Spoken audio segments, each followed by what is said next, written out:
Again, welcome back to the Let's Play. The most professional Let's Play, of course. Anywho, welcome to Traverse Town. It's a place going to be for a long time and we're going to go insane by the music here.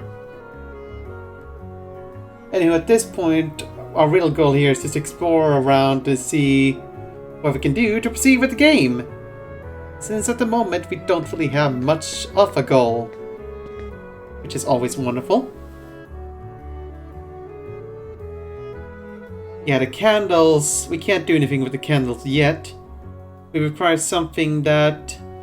Yeah, we require special magic in order to put them out. We could try to put them out, but it's kind of pointless because they'll just relight themselves. And without the proper magic, we won't be able to put them all out fast enough.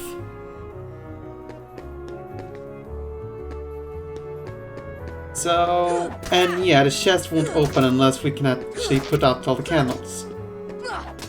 You can hit the candles, but you can't hit them fast enough to put them all out at once to open the chest.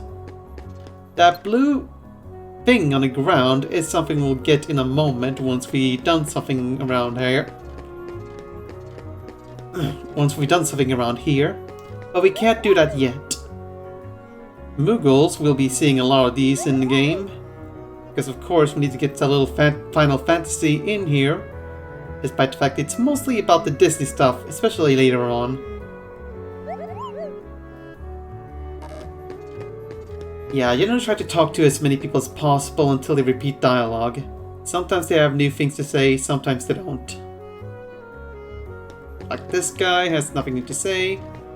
Their mailbox will be a side quest thing we'll be doing. It requires us to find postcards and put them in there, and we can get rewards in exchange. Now to proceed with the plot, we have to talk to this guy inside the shop. It's Sid, a Final Fantasy character. I believe he's from Final Fantasy VII, the same game featuring Cloud. You know, the spiky guy with long hair. I think I said things wrong. Yeah, I did. It's a spiky haired guy, blonde, giant ass sword, like ridiculously giant sized. Mercenary. Yeah, you know that. The guy who almost everybody knows is from Final Fantasy. Anywho, so we talk to them and we can actually proceed with the actual plot. There's also a chest up there which we can go and obtain by jumping on the table. And we get a crafting item. This will be important with crafting, which will be available to us at a later point. At the moment it's inaccessible to us, so we can't do anything.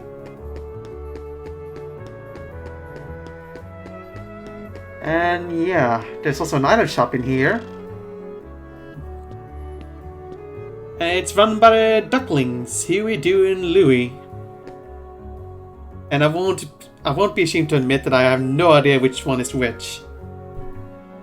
Because they all look the same, despite the fact they have different colored clothes and cap. We can shop from them, but I won't do so at the moment since we have barely little to no money. Yeah, we got those pretty stones, but I think I want to collect some money before we go about and buy stuff.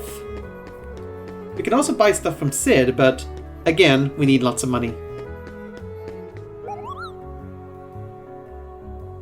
Yeah, the crafting system imported for synthesis is behind this door, but it's locked to us and it won't be accessible for quite a while. So don't worry about it.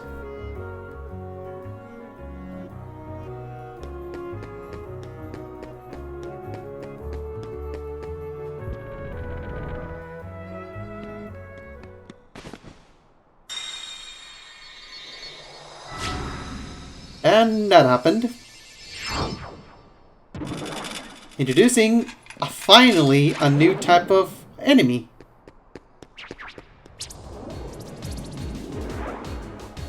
But we won't get to see them for a while. We have to deal with the old classic enemies of this game. I know I'm being very cryptic of giving details about what their names are and such, but I want to wait for them until point we can actually find out in the game. Then I feel comfortable telling what these guys are.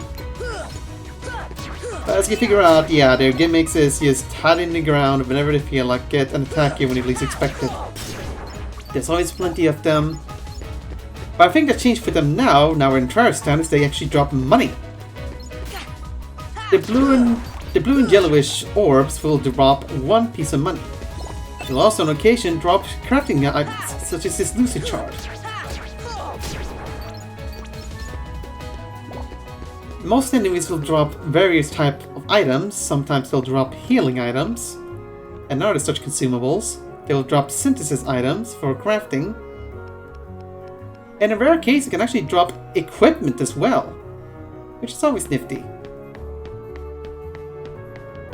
This area is a hotel, and it's mostly inaccessible to us until we proceed with the plot. If you hit the bell, you can actually... yeah, that's what happens. Nothing else happens. Kind of disappointing, but neat touch. After we deal with these guys, up over here is a gizmo shop. Right, some kind of weird ass gizmo place. And how I'm going to deal with all the enemy counters is that for any unexplored area, I'm going to show off any combat I run into. I might skip them if they've seen these enemies before and such.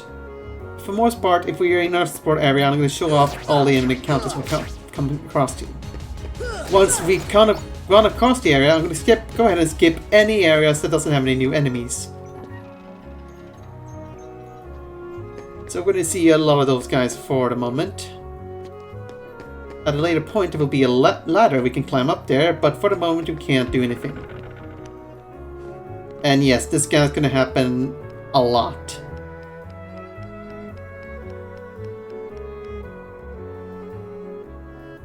Here's another side quest. Featuring the 101 Dalmatians. We have to find the 99 puppies that have been separated from the parents after the destruction of their world. A bit dark, but it's the thing. Now, how enemies spawn in this game is a bit interesting. Whenever you enter your area, enemies will spawn in certain areas. If you leave that area, they will despawn, but will come back until you defeat them.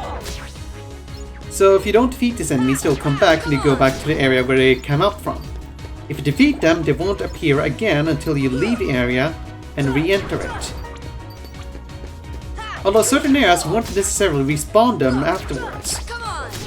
Like the Gizmo Shop, for example, won't respawn any of the enemies you encountered. That's helpful to keep in mind if you're going to do some grinding. But other than that, once you clear the enemies, you won't see them for the duration of your visit to an area.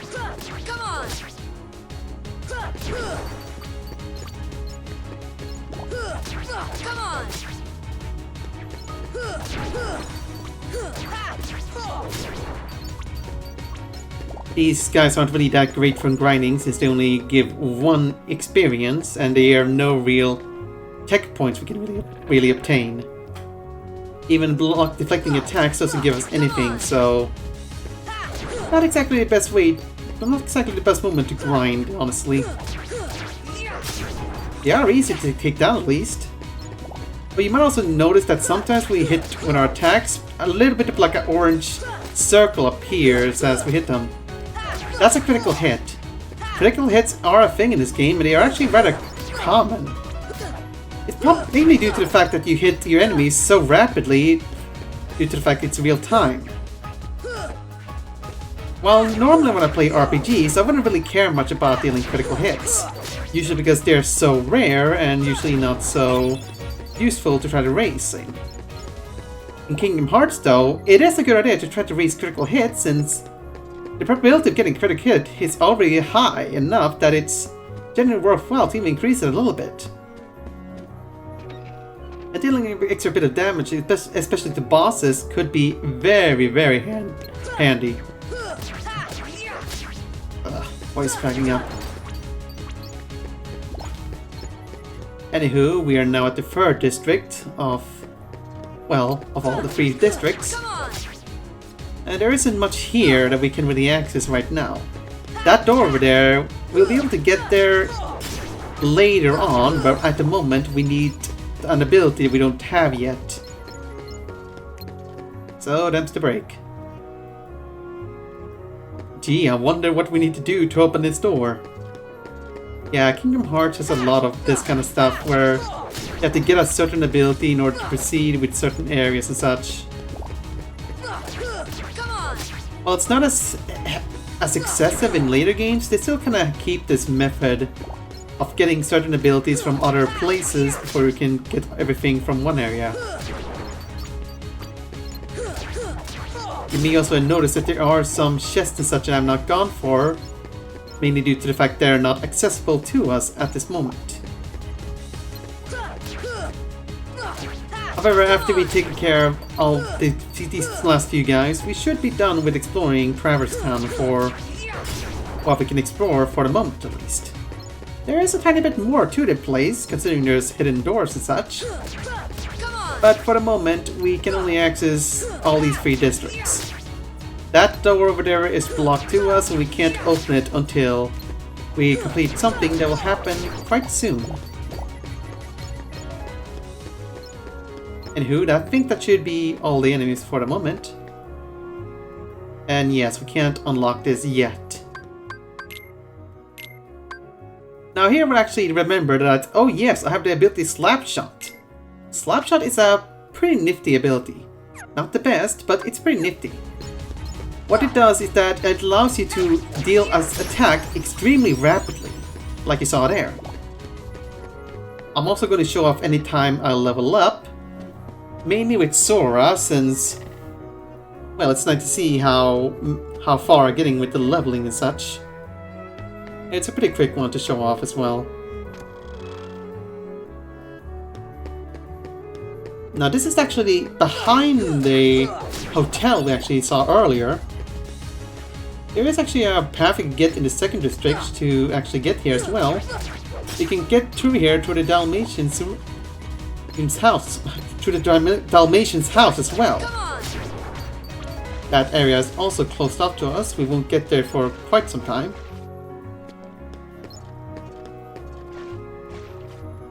But yeah, there isn't too much of interest in here. There are some treasure chests we can collect though. And yeah, I guess I kind of lied when I said we wouldn't be having to deal with these enemies for any more longer, but we do. Anywho, they do also drop lucid shards sometimes.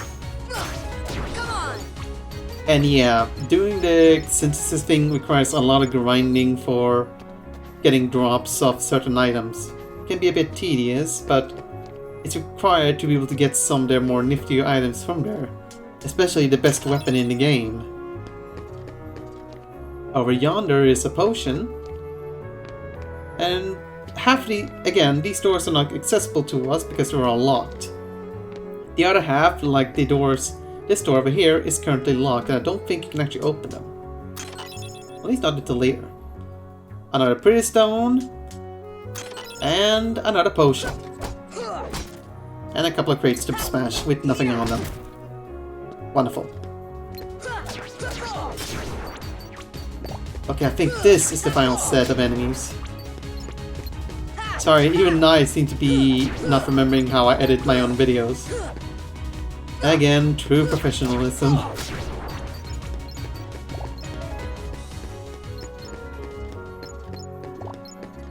Yeah, I think we've seen more or less everything of the area.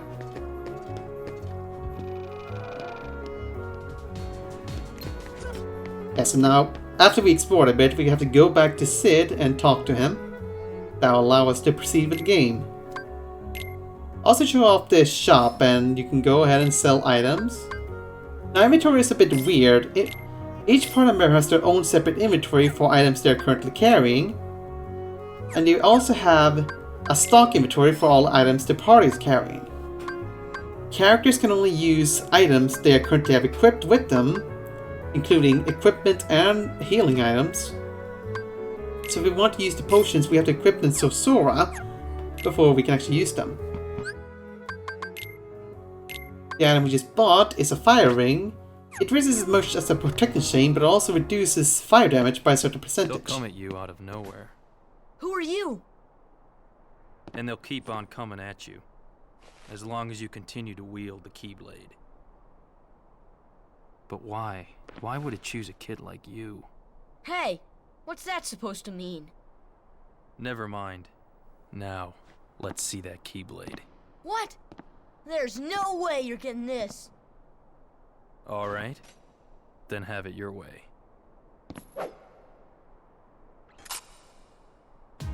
So yeah, to Leon, it's a boss fight. Well, sort of. It's an optional boss fight, actually. You can lose this one if you so feel like it, or if you're not good enough to take him out. I myself almost lost this one, as I had a bit of a luck with his attacks. Leon's range is a bit ridiculous, and he also has the ability to cast magic. Yeah, so at this point I was really struggling, and yeah, his range is ridiculous. I was lucky I didn't get myself killed at this point. And honestly, I could have probably taken him out even with this low amount of health, since I was just about to finish him off. But I figured spread the city sorry and use the healing potion. I can lose. Not my best performance, but I beat him. But regardless, you still pass out like that whenever you beat him or You're not. slipping, Leon. Another wild Final Fantasy character appears. I went easy on him. Looks like things are worse than we thought. A lot worse. I'll show off what happens when you lose as well, because I'm weird like that.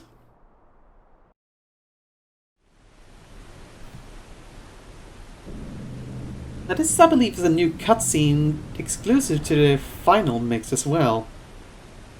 You can tell why, because it has no voice acting.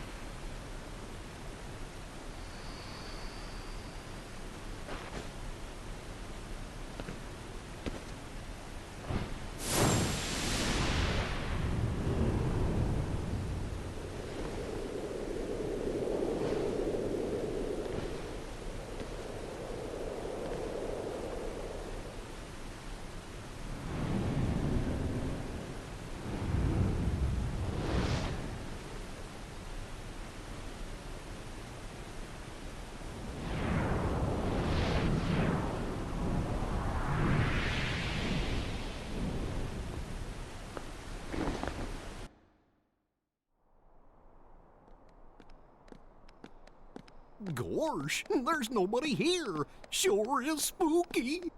Actually, I'm not scared. Excuse me. Did the king send you?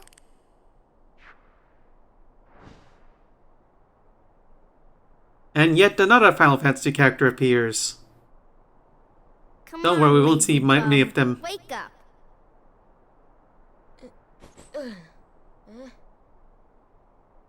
You okay? I guess. Those creatures that attacked you are after the Keyblade. But it's your heart they really want. Because you wield the Keyblade. I'm so glad that you're okay, Kairi. Kairi? Who are you talking about? I'm the great ninja Yuffie. I think you might have overdone it, Squall. That's Leon. The Keyblade. Yeah, we had to get it away from you to shake off those creatures. It turns out that's how they were tracking you. It was the only way to conceal your heart from them. But it won't work for long. Still, hard to believe that you, of all people, are the chosen one. Oh, Well, I suppose beggars can't be choosers. why don't you start making sense? What's going on here? Okay, you know there are many other worlds out there besides your castle in this town, right? Yeah? But they're supposed to be a secret. They've been secret because they've never been connected. Until now. When the Heartless came, everything changed. The Heartless? The ones who attacked you, you remember? Those without hearts. The darkness in people's hearts. That's what attracts them. And there is darkness within every heart. Hey, have you heard of someone named Ansem? And Sam? He was studying the Heartless. He recorded all of his findings in a very detailed report. Gosh, can we see it? Its pages are scattered everywhere. Scattered. Too many worlds. Oh, then maybe the king went to find them. Yes, those were my thoughts exactly.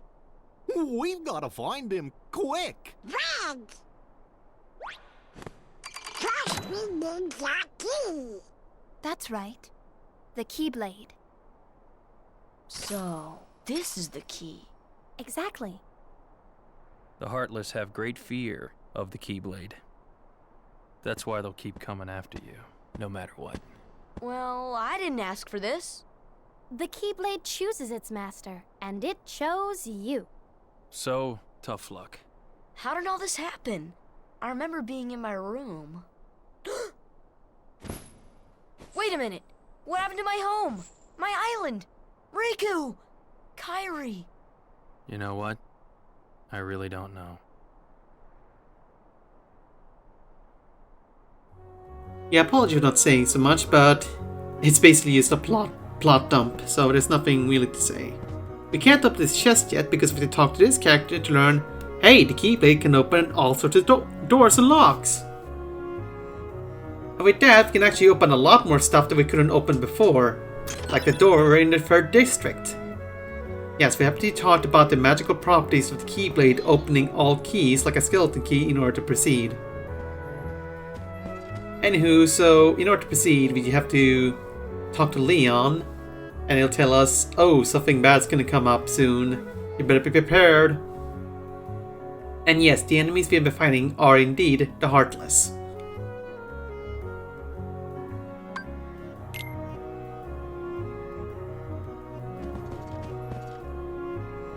And after final preparations, it's time to go.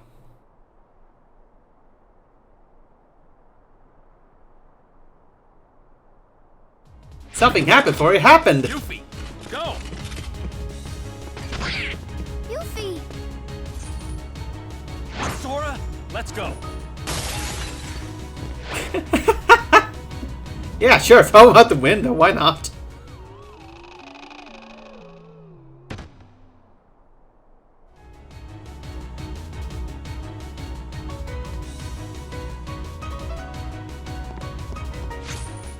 Right, so new enemies. These guys are a little bit more tougher than the typical grunts we've been seeing.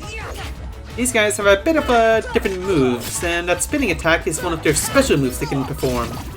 Certain enemies have special attacks they'll perform, and they hint at whenever they activate them by shining with like a blue light that then... They shine with a blue light, then a bit of a sound effect plays, giving you a hint to whenever they use it. Many of their attacks will often parry your attack, so they can be a bit of a pain to deal with, especially in larger numbers. And these guys also drop protection chains, which are items that allows you to reduce defense by equipping them. And yeah, you can only carry so many items to your in battle. All the items you can equip to Sora will only be usable by Sora. You can only use those items per battle. Since you can't go into the menu when you're in a fight, you can't equip anymore, so you're limited in the amount of items you can use. Anywho, at this point we have to just go to the 3rd district and get on with the plot. Gosh, are these the Heartless guys? Let's go get him. Goofy.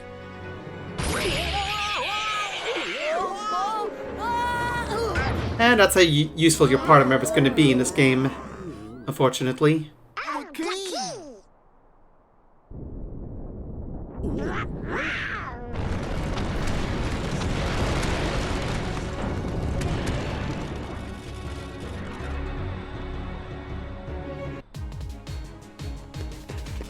Yeah, great transition with the music there. Anywho, we used to fight a small wave with these guys with our party members, and as you notice, Donald Duck is almost already down for the count. If your party members go down, they're simply just down for a small period of time. Well, not exactly small period of time, but still. But more importantly, it's a boss fight.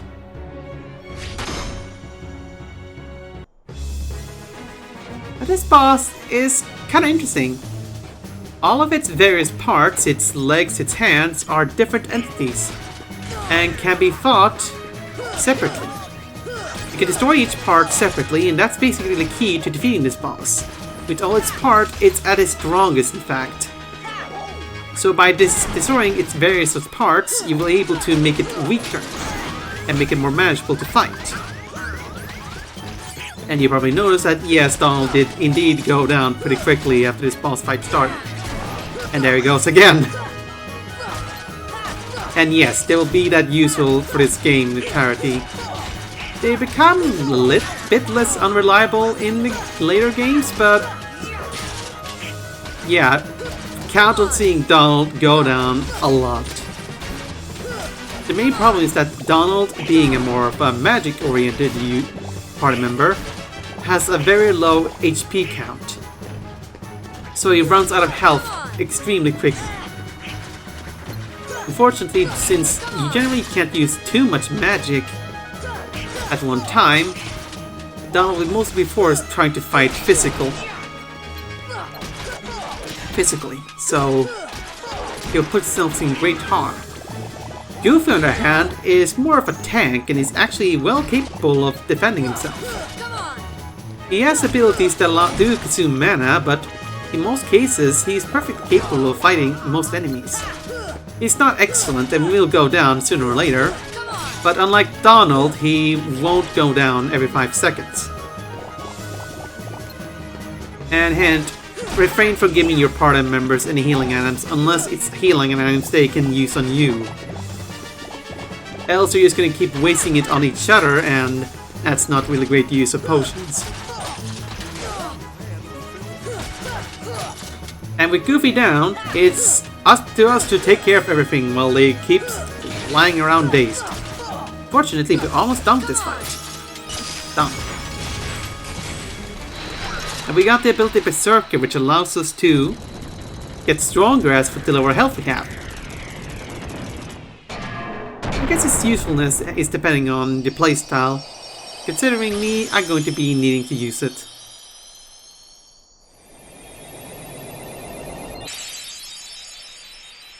And with that, we're done. We obtained a Brave Warrior, an item that increases HP and attack. So, you were looking for me? They too have been seeking the wielder of the Keyblade. Are they heartless then? Hey, why don't you come with us? We can go to other worlds on our vessel. I wonder if I could find Riku and Kairi. Of course. Are you sure? Who knows? But we need them to come with us to help us find the kid. He's standing right there, guys. Sora, go with them. Especially if you want to find your friends. Yeah, I guess. But you can't come along looking like that. Understand? Oh? No frowning, no sad face, okay? Yeah, you gotta look funny, like us. Whoa.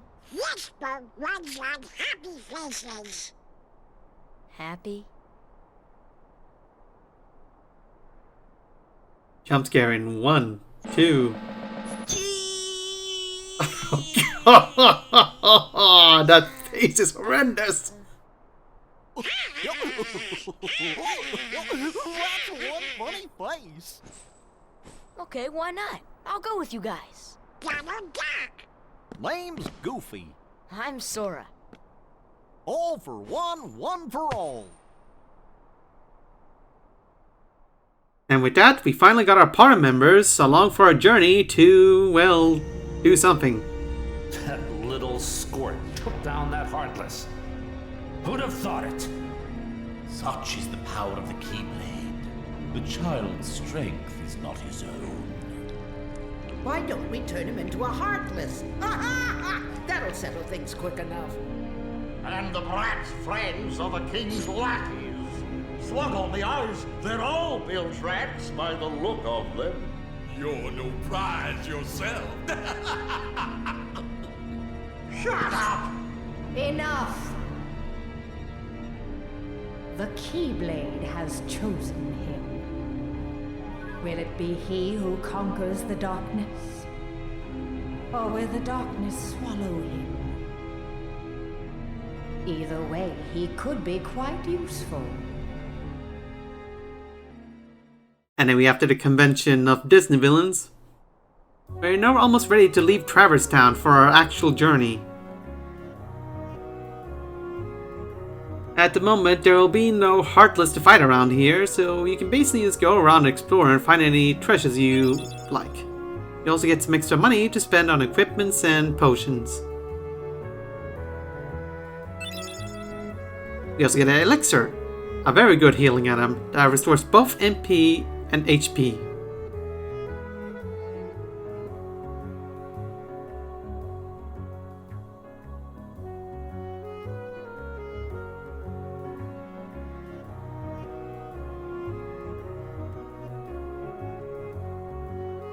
Yeah, we can go to our Gummy ship to travel to different worlds at the save points. Not all of them though. We can actually also customize the Gummy ship, but I won't do it at the moment since we have barely any parts to actually do some proper customization. We also get the power of fire spells, so we can cast magic now. Fire is okay. We'll get to how it works later on, since there is a way to actually test the magic you obtain without actually spending MP. Or at least it's a place where it's easier to test magic. You also get the very useful dodge roll. The ability to dodge by pressing the square button. Finally! I've been wanting an ability to dodge enemy attacks forever, and now finally we get it! All we need now is the ability to block, which I don't recall how long it takes. I believe you get block a lot faster if you pick the shield in the beginning of the game, but if you don't, like in my practice run I picked the staff and that took me like 10 hours to get block. Yikes. Anywho, we got a couple of new things to play around with. Equipping Berserk and Dodge Roll. Dodge Roll will be essential. Anyway, we're out of AP and can't equip any more abilities. Your party members will also be able to obtain abilities, and they also require their own AP to equip them. Magic can be assigned to various quick buttons for easy access. We can also play around with the party members' tactics. I'll try play around with them a little bit, though the controls are a bit confusing. So I kind of mess up a little bit. But honestly, it doesn't really matter because even if you can't really fiddle around too much with these. The options do get a little bit better in later games, but for now they're not too great. But I just tried to set them to as best as I figure they could be most useful. Try to make Donald keep away from fighting and make Goofy focus more on fighting. And yeah, this probably won't really do much to help us, but hey, it's better than nothing. These are the stats. Donald has abysmal health. Goofy has a ridiculous amount of health. You can also see their equipments and weapons. We can actually change the weapons of Donald and Goofy as well. Anyway, I'm just going ahead and equip the Brave Warrior that increases attack and HP. Figure it's a good trade-off for the protection chain. And giving all the protection chain we have at the moment to Donald because he'll be needing them. Even though it might be a lost cause. And finally, we get the journal. With the journal, we can have a recap of the story, everything that has happened. We can also get a biography of all the characters we met, including the Heartless. And this is why I've been refraining from explaining characters, because we get to do it here. The shadowy monsters are shadows, and they're basically what you've seen what to do. Soldiers are a bit tougher enemies, but they're also susceptible to magic, and they also show us the bosses we fought. And this is Dark Side, and the enemy we just fought earlier was Guard Armor. So now I'm willingly to explain all the enemies we meet next time, however. See you soon.